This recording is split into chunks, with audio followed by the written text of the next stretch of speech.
Welcome to Economics Lesson 10. The economic cycle.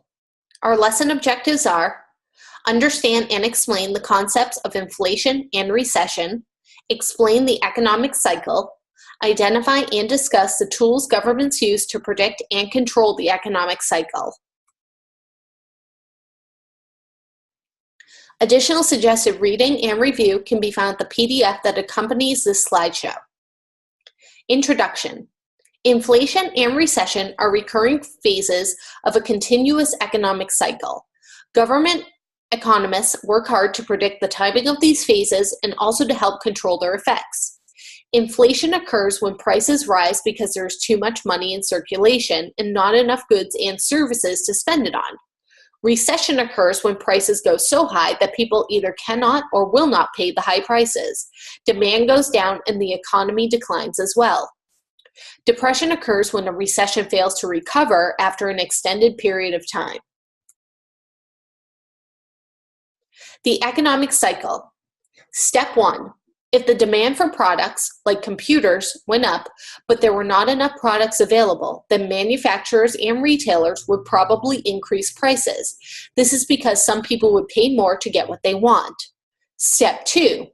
People, including the workers making computers, will soon demand higher wages so that they can afford the products they desire at the new higher prices. The cost of producing products rises because of increased wages, and producers pass the increased production costs onto the consumer in the form of increased selling prices. Step 3. When the selling prices of computers and other products rise so high that people either are not willing or cannot pay, then they stop buying. As fewer products are needed, manufacturers start to lay off workers. Step 4. Unemployed people buy less of everything, and the economy continues to slow down. This is known as a recession. But now computer dealers and others get desperate to sell their inventory, so they reduce the prices and offer special sales. Step 5. As prices decrease, more people want to buy, especially since they have done without for a period of time. Therefore, demand increases sharply, manufacturers and retailers increase their selling prices, workers demand more money, and the cycle repeats itself once again. Controlling the economic cycle. Most countries today do not let their economic cycles run unchecked because it could lead to a major worldwide depression like the one that followed the 1929 stock market crash in the United States.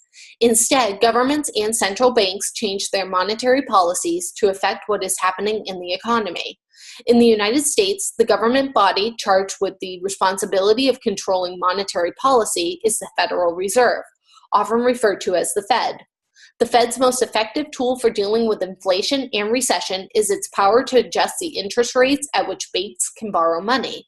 This then affects the rate at which businesses and consumers can borrow money. Inflation is often fueled by political pressures. A growing economy creates jobs and reduces unemployment. Politicians are almost always in favor of reducing unemployment for their voters.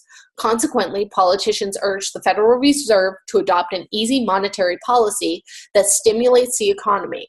In other words, the Fed is urged to reduce interest rates. Once inflation really starts to take off, the most effective method for ending the inflation is for the Fed to induce an economic downturn or a recession. The Federal Reserve does this by reducing the money supply via increasing interest rates. To keep inflation from getting out of control or keep recession from cutting too deeply, the Federal Reserve makes small periodic adjustments in interest rates.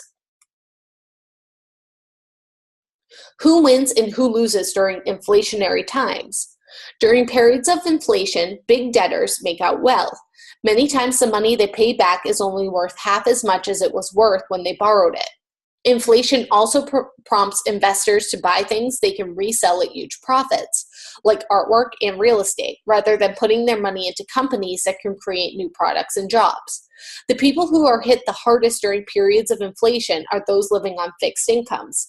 These are often retired people whose retirement incomes are determined by salaries or wages earned in less inflationary times. Their standards of living can be swiftly eroded by high inflation, sometimes even forcing them to sell their homes or to take other drastic economic measures. What next? Take the time to go back and review the lesson on your own. After your review, complete the lesson review for the lesson and submit for grading. Remember, your submission should follow all the rules for standard written English. All submissions must be written in your own words and sources used cited at the end. How to cite sources in APA format. When you reference a source within an APA-style paper, whether it's using a direct quote, repurposing an image, or simply referring to an idea or theory, you should insert an in-text citation, the author's surname and the date of publication within parentheses straight after a direct quote. CitationMachine.net will assist you in creating citations.